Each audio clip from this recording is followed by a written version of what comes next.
नमस्कार, मी Neha. Deshonnati news bulletin मध्ये आपलं स्वागत आहे. जाणून घ्या आतापर्यंतच्या ठळक घडामोडी. भाजपच्या वतीने प्रताप पाटील चिखलीकर यांच्या प्रचारार्थ नांदेड बूथ विजयी अभियानास सुरुवात.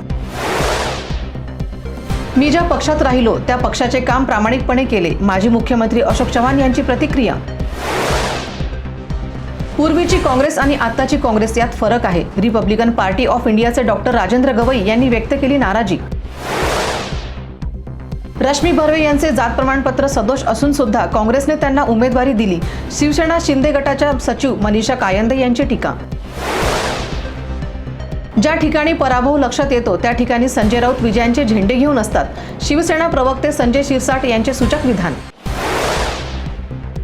विकासाऐवजी विनाशाचे राजकारण करणाऱ्या वृत्तीने मला डावलण्याचा प्रयत्न केला. जळगावचे खासदार उन्मेष पाटील यांनी व्यक्त केली तीव्र नाराजी.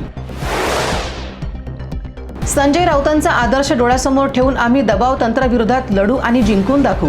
जळगाव लोकसभेचे महाविकास आघाडीचे उमेदवार करण पवार यांनी व्यक्त केला विश्वास.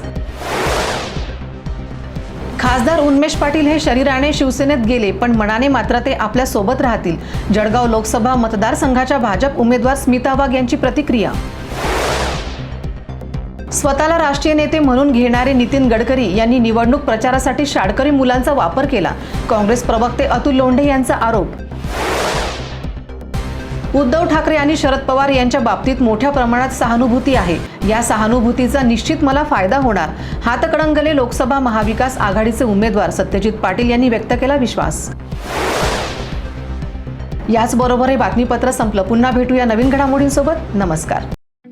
ठळक घडामोडींसाठी देशोन्नती न्यूज चॅनलला सबस्क्राईब करा आणि बेल आयकॉन प्रेस करा. मुंबई, पुणे, नागपूर, मराठवाडा असो का विदर्भ, राजकीय, सामाजिक, शैक्षणिक क्षेत्र असो का क्रीडा, सर्वच घडामोडीचे विश्लेषण पाहायला विसरू नका. फक्त देशोन्नती न्यूजवर.